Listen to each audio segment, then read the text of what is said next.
habitam em caráter permanente, as que são utilizadas para suas atividades produtivas, as imprescindíveis à preservação dos recursos ambientais necessários ao seu bem-estar e as necessárias à sua reprodução física e cultural, segundo seus usos, costumes e tradições. Isso, gente, para quem é nosso par, junto à luta pela demarcação dos nossos territórios, isso tem que estar muito claro. Por que a gente luta pelos nossos territórios tradicionais? Porque eles são necessários, porque eles são essenciais para a nossa reprodução física e cultural, que leva em consideração os nossos usos, costumes e tradições.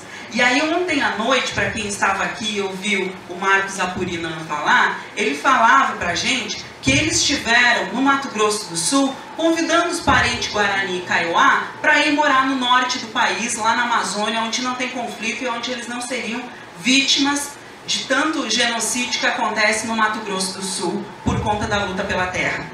E a resposta dos Guarani e dos Kaiowá foi: nós precisamos ficar aqui porque essa é a nossa terra tradicional. Porque é aqui que estão enterrados os nossos mais velhos, porque é aqui que estão os nossos espíritos. E isso é muito importante, que a relação com o território não é uma relação só com a terra para você produzir, para você plantar, para você comercializar. A relação com a terra é para você poder ser essa pessoa que eu contei para vocês. Para que nós indígenas possamos ser essa pessoa, a gente precisa estar completo com o nosso território. Senão a gente vai estar pela metade, talvez nem pela metade. Então, essa relação de complementariedade também se faz com a nossa terra tradicional. E os espíritos que a gente fala no nosso território não são só os espíritos dos nossos antepassados. São os espíritos da mata, é o espírito dos rios, são os espíritos dos animais que acompanham os caingangue. Então, essa relação de tradição, ela é essencial para que a gente possa se manter indígena e pensar essa construção de território. Pode passar. Bom, e aí, muito se fala sobre as terras indígenas, existe um olho muito grande sobre as terras indígenas, principalmente porque as terras indígenas têm bens minerais e bens de meio ambiente que são interessantes para algumas corporações de capital. Então a gente também sempre precisa pensar sobre isso, porque as terras indígenas são, como eu coloco no slide, um bem coletivo. E esse bem coletivo, ele é para todas as pessoas que moram ali, para todos os Guarani, para todos os caingangue, para todos os Lactamuxoclém. Então é para toda aquela coletividade. E ali naquela coletividade é que você vai trabalhar, é que você vai fazer as suas práticas tradicionais de caça, de pesca, de coleta, enfim, vai fabricar o teu artesanato. E é interessante também dizer que eu ouvia há muito tempo atrás, quando eu era criança, o Vô Garcia falar, e ele dizia o seguinte: eu moro aqui em Nonoai. Nonoai é a minha terra tradicional. E o quintal da minha casa pode ser o pinhalzinho ou a bananeira. Lógico, vocês não conhecem esse território, mas eu vou dizer para vocês, do pinhalzinho à bananeira é uma distância bem grande. Então, a terra e o quintal da casa para o indígena não é só o local onde está a casa dele, é todo aquele território. Isso é importante. Para nós isso é importante. E é por isso que quando a gente diz o nosso território tradicional vai de tal lugar a tal lugar, é porque é toda aquela extensão que tem um significado para nós. E também é por isso que a gente briga tanto quando nos dão uma pequena fatia e acham que a gente precisa se contentar com aquela pequena fatia. Seguindo então. Aí também, o território é uma fonte de socialização entre nós. E os povos indígenas têm algo que é muito peculiar, pelo menos com os caingangue, os Guarani e os Lactamuxoclém, com quem eu convivo e que eu tenho percebido. Nós temos algo que é bem interessante e nós compartilhamos os três povos disso, que é as caminhadas. E as caminhadas é você ir visitar a tua parentela lá numa aldeia, ficar lá um tempo, você ir visitar a tua parentela na outra aldeia, se você resolve ficar lá e morar, você vai e mora. Se o teu parente está precisando de ajuda para poder fazer algo em uma aldeia, você vai para lá e fica lá. Nós trocamos as informações, nós nos socializamos, nós usufruímos do meio ambiente com muita consciência, dessa forma, sempre uns visitando os outros. É por isso que muitas vezes quando eu ouço as pessoas falar, mas os povos indígenas, o que aqueles índios querem se eles são nômades, eles não param em lugar nenhum? É incrível como esses índios não querem ficar nem aqui nem lá, eles ficam de lá para cá, de cá para lá. É porque é isso, gente, faz parte da nossa tradição, esse caminhar. Só que antigamente a gente caminhava por todo esse território sem ter territórios picados, porque hoje o que a gente tem são territórios picados. Hoje, se nós formos pensar, nós somos ilhados. Os processos de aldeamento que tiraram nós do mato lá em 1860, ilharam nós. E muito mais do que isso, em muitos aldeamentos que o próprio governo criou para tirar nós do mato e confinar nós em pequenos territórios, depois eles nos expulsaram desses aldeamentos para ficar também com aquela terra. Então, os povos indígenas talvez sejam o povo mais sem terra que vocês conheçam nesse país. Pode passar? E aí, quando a gente fala desse contexto de conflito no sul do Brasil, eu vou contar para vocês a minha história. Eu nasci na terra indígena do Guarita, que é a maior terra indígena do estado do Rio Grande do Sul, mas logo eu mudei. Minha mãe morou em Nonoai, depois nós moramos no Ligeiro, depois nós moramos no Carreteiro, e em 92 nós fomos para uma retomada da terra tradicional onde nasceu meu avô, o Manuel Inácio. E nós moramos num acampamento em barraca, em bastilona, e os colonos não deixavam chegar a comida para nós, eles trancavam a estrada e não deixavam chegar a comida. E eles também botaram veneno na nossa água para a gente ter diarreia, enfim, foi um processo de violência, porque eles atiravam contra o nosso acampamento. E em 1997, a gente foi demarcado, então redemarcado o nosso território, porque ele tinha sido pela primeira vez demarcado em 1908. E eu posso falar para vocês que viver em um acampamento não é fácil. Viver à beira da estrada não é fácil. E quando você é uma criança e você vai para a escola do não indígena e eles cantam músicas para você, músicas do tipo, eu lembro de uma assim, gravou para mim, é uma coisa que talvez eternamente eu pense nisso. É facão tiroteio, os índios invadiram o Alto Recreio. Eu dou risada porque eu fico pensando, nossa, como as pessoas não valorizam o outro. Porque embora nós estivéssemos ali, talvez, querendo de volta aquele pedaço de terra que era nosso, nós também considerávamos que eles tinham sido enganados pelo governo, que eles tinham comprado uma terra por um valor menor, mas era um engano que o governo fez com eles. Então, quando a gente fala em conflito, a gente tem que levar em consideração que não é só a luta, não é só o trancar a estrada, não é só o fazer um movimento lá na Assembleia, não é só isso, gente. São pessoas que estão lá, são aquelas pessoas completas que eu falei para vocês no início, que estão lá, crianças, jovens, mulheres, homens.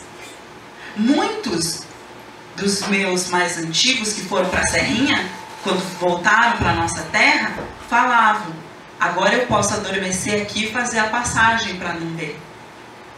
Então é voltar para a tua terra para você poder morrer bem, para você poder morrer num lugar onde você vá para o mundo dos espíritos bem.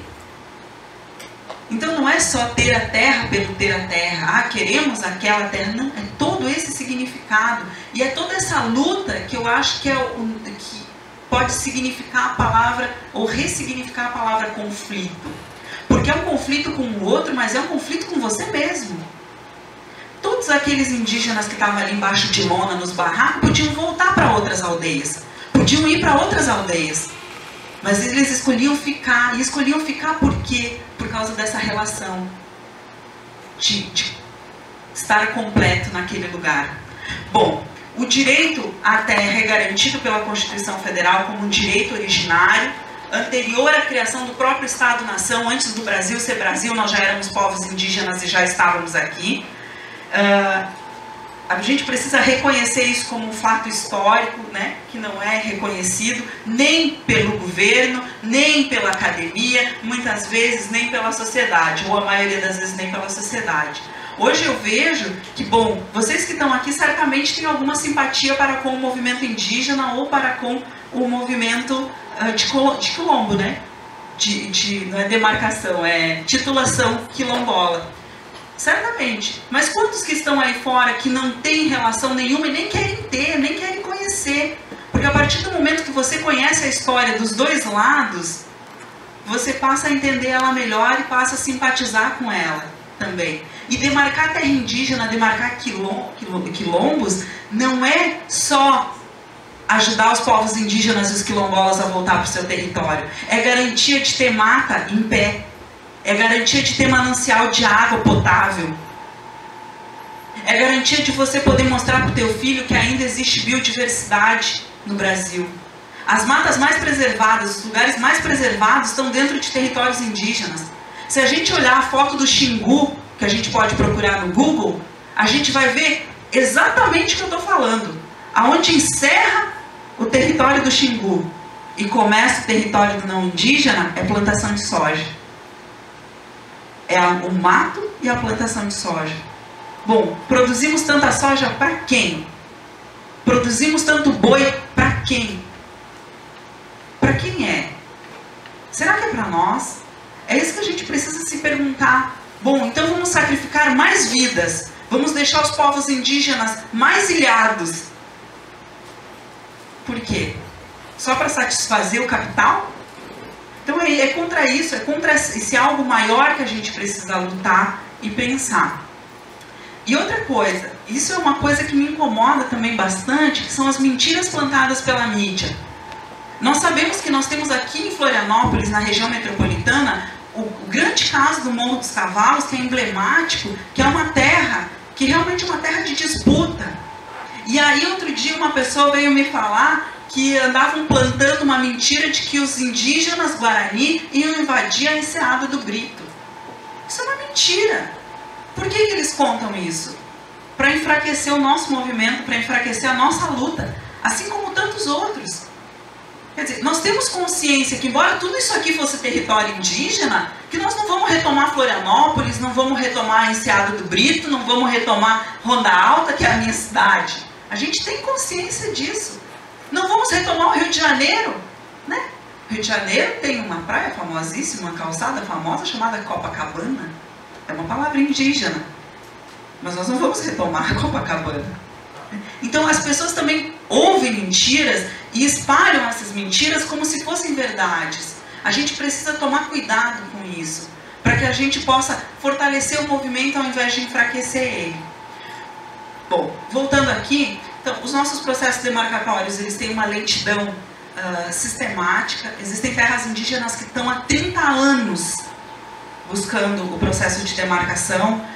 Nós temos esse ataque da bancada ruralista, que é forte. Os caras têm dinheiro e é difícil você lidar com quem tem dinheiro quando você não tem R$5 para pagar uma passagem para se deslocar. E aí quando os indígenas vão para Brasília, para o acampamento Terra Livre, gente, a gente leva comida de casa, a gente pede doação para os nossos parceiros para poder ir para lá fazer o nosso movimento e ter comida para a gente poder ficar lá, mas a gente não tem condições financeiras.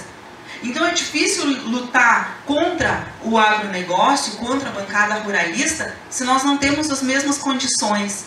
E é por isso que nós estamos aqui desse lado, dentro da academia. Por quê? Porque nós precisamos nos empoderar desse papel, nos empoderar dessa fala, saber escrever, para poder colocar no papel as nossas demandas, as nossas lutas, porque a gente sabe que hoje também o movimento é esse.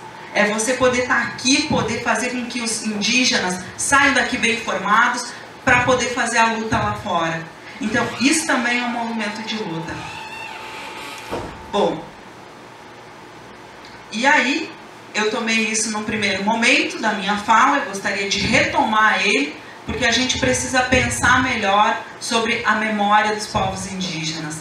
Né? A gente precisa dar aos povos indígenas esse espaço histórico que foi retirado da gente. A gente precisa pensar, e sim, por que não, fazer homenagens aos povos indígenas, como é feito para o povo judeu que sofreu o Holocausto.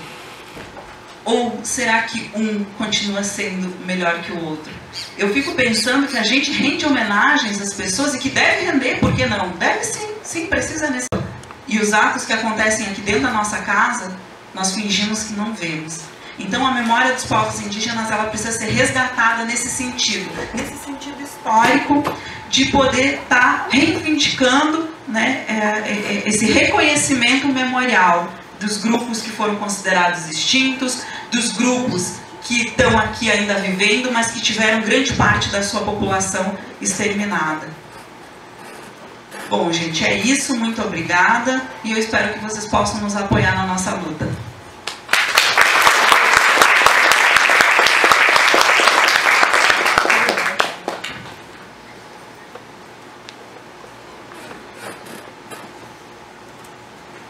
Bom, boa tarde. Meu nome é Luciana.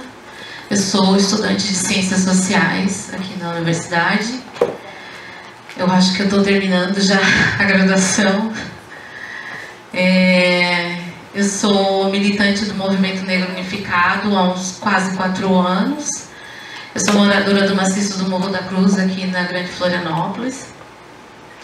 E eu vim com assim, convidada com a tarefa, né, porque eu acho que a gente nesse caminho vai aprendendo. Então, como eu sou uma militante ainda muito nova, eu talvez não tenha tanto o envolvimento nas comunidades quilombolas, como talvez Lurdinha e Wanda tenham, né? Elas têm histórias, muitas histórias para contar, né, nesse quase 15 anos de envolvimento com as comunidades quilombolas. Histórias de lutas, de vitórias, mas também de derrotas, de assédios, né? De quase mortes, de perseguição dentro das comunidades quilombolas. O que a companheira Jaceli falou vai muito de encontro com as comunidades quilombolas. Talvez os indígenas tenham um processo muito mais anterior na luta que os quilombolas. Eles já estão aí dentro da universidade. E só para ressaltar, nós temos um trabalho de implementação de educação quilombola dentro da Universidade Federal de Santa Catarina, que foi apresentado em 2013 ou 2014, eu não estou lembrada agora, juntamente com o NUER, né? Onde a professora Ilka é a coordenadora do núcleo. Só que esse projeto está engavetado, né? Está engavetado. Ele está engavetado ao mesmo tempo que nesse instante, né, não faz um mês, o Estado de Santa Catarina implementa a educação quilombola no Estado. E tem sido uma luta, porque as coisas não estão andando conforme as comunidades e o movimento tinha pleiteado, né? Mas a gente está aí, vamos ver o que vai dar, vamos lutar pelo que tem que se lutar, né?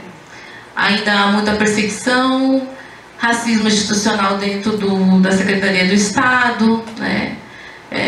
Um exemplo é dizendo que tal professora talvez não tenha capacidade de dar aula, ou porque olharam para a cara da menina que ela é muito nova e negra, a outra porque também talvez não tenha complementado todo o estudo ainda dentro da graduação e por ser negra. O interessante é que sempre os professores negros que têm algum problema, né? Eles conseguem pontuar exatamente o professor negro, né? Não sei se nas escolas tradicionais, né, eles costumam perguntar para o professor que chega em sala de aula se ele tem capacidade ou não de dar aula, né? Mais ou menos por aí que está acontecendo hoje na Secretaria de Educação do Estado, no SEJA, onde a gente, porque é uma educação a nível de SEJA, né, parecido com o SEJA, mas é uma educação aos modos de jovens adultos e aos modos da educação do campo, né, de alternância. A gente está na luta, né? A gente está aqui para pelear mesmo, né? É uma peleia todo dia. E aí a gente rapidamente fez um PowerPoint para mostrar o histórico das comunidades, e não são todas, tá, gente? Mas aquilo que nos foi possível fazer para apresentar para vocês. Pode passar, por favor. E aí, para a gente retomar a questão do conceito de quilombo, e ali está por Ney Lopes e depois por Kabengele, para a gente desfazer essa ideia que quilombo é lugar de negro fugido, né? Não só, né, de negro que teve que fugir da escravidão, mas nós temos os quilombos urbanos, por exemplo, né? Que é uma outra concepção de quilombo. Então, o quilombo é uma estrutura onde se prioriza a possibilidade de se poder viver de uma outra forma, através da sua cosmovisão, da sua oralidade, da sua territorialidade, né, a busca da sua negritude, a busca da sua organização social, pensando que Quilombo dos Palmares foi a primeira nação brasileira, digamos assim, dentro do Brasil, né? Quase 100 anos de resistência contra a coroa, onde se organizavam, e havia indígenas, assim como havia brancos nos quilombos. Isso incomodava a coroa, né? Muito. Então, Quilombos dos Palmares é um dos exemplos que a gente tem de nação organizativa, diferente daquilo que a gente tinha da coroa, né, há séculos atrás. E aí a gente também tem como marco a Constituição de 88, tem o artigo 68, né, que diz aos remanescentes de comunidades quilombolas que estejam ocupando suas terras a garantia de titulação definitiva pelo Estado. É a Constituição que faz com que as comunidades possam se organizar frente à titulação das terras, né? Aí tem o decreto 4887 também, né, que estava aí na Berlinda, né, que considera-se remanescentes da comunidade de quilombolas para fim desse decreto os grupos étnico-raciais segundo os critérios de autoatribuição com trajetória histórica própria dotada das relações territoriais específicas com presunção da ancestralidade negra relacionado com a resistência à opressão histórica sofrida.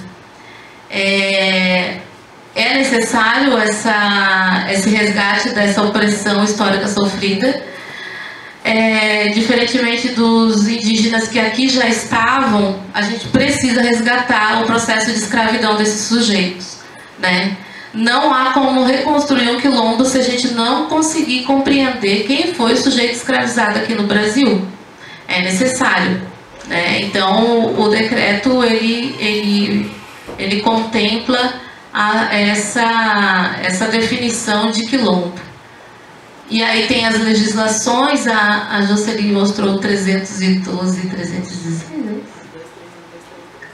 Isso, para a gente é 215 a 216, que vai proteger e vai garantir, vai nos constituir os quilombos com patrimônio cultural, material e imaterial, né? E a Convenção 69, juntamente com o decreto com a normativa do INCRA a 49. Atualmente existe uma estimativa de mais ou menos 3.000 quilombos no Brasil. Isso a gente vê lá no site do INCRA. Em Santa Catarina a estimativa é em torno de 200 comunidades quilombolas. Isso é um diálogo de MNU e o NUER, né? Pode ir no próximo, por favor. E esse diálogo entre MNU e núcleo, o NUER, começa lá em meados de 2003, 2004, quando uma comunidade, a Invernada dos Negros, que é a comunidade que a Adriana faz parte, procura o núcleo para poder discutir a sua organização. E a partir daí a professora Ilka, né, com seu núcleo, juntamente com a comunidade quilombola, chama todas as organizações e professores e entidades para discutir quilombo no sul do Brasil. E aí a professora Ilka tem ali um documento, um texto que é Quilombos no Sul do Brasil. E aí eles começam a todos os sábados fazer reuniões. E chega um momento que precisa que uma entidade organize, e no fim dessa empreitada o MNU acabou ficando não responsável, mas ele se dispôs a discutir com as comunidades quilombolas. Então, o papel do ONU é fazer a organização social e política dentro das comunidades, trazendo a compreensão da política externa para a obtenção e luta do seu território, é fortalecer o resgate da identidade negra e quilombola, bem como da coletividade e os papéis das associações e a sua importância para a comunidade.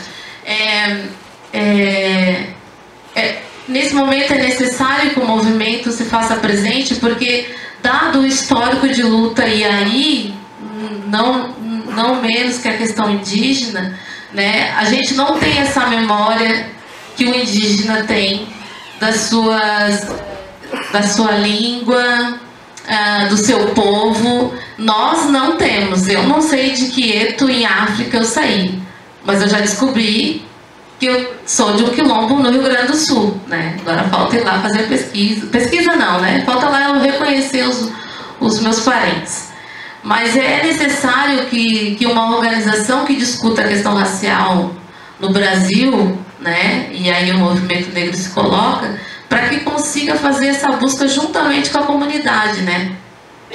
Então o Menil também faz juntamente com as CRQs a busca das políticas públicas e dos projetos de construção de geração de emprego e renda, porque as comunidades se encontram em extrema pobreza, gente, extremamente pobres, extremamente aquém da sociedade, né? E é preciso que elas se empoderem, realmente reconhecendo e sabendo o que são as políticas públicas, como que elas vão fazer a conversa no Estado e antes nas prefeituras da cidade, né, que fazem de conta que não tem comunidades quilombolas.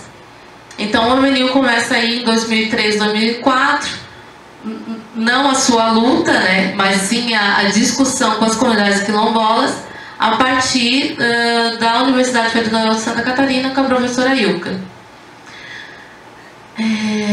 Nós temos a Fundação Palmares, que é o órgão responsável por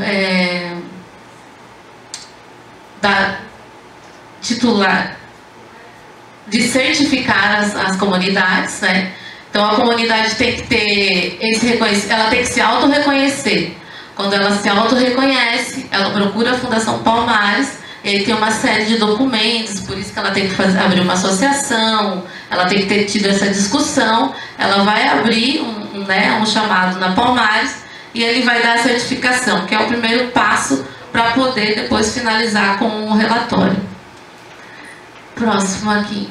E aí, essa certificação, né, que é dada pela Palmares, aqui tem, eu busquei no site da Palmares quais são as comunidades que nos últimos tempos abriram a certificação, né? Isso quer dizer que não há uma organização propriamente interna.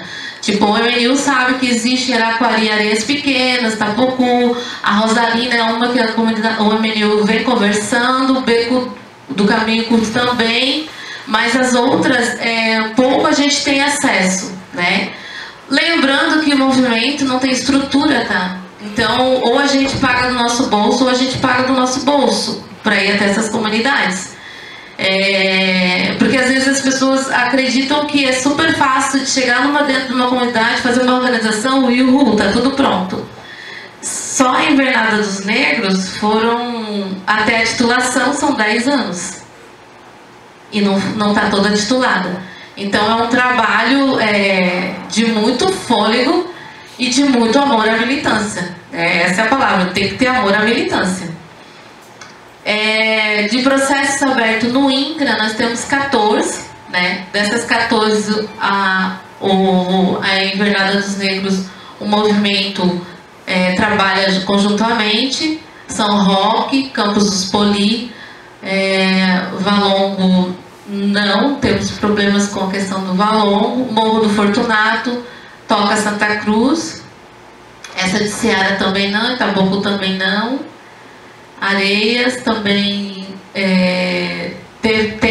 já teve alguma discussão. Família Tomás foi um processo de fora para dentro. Alguém da prefeitura, um deputado, não estou lembrada agora, disse que lá existia uma comunidade.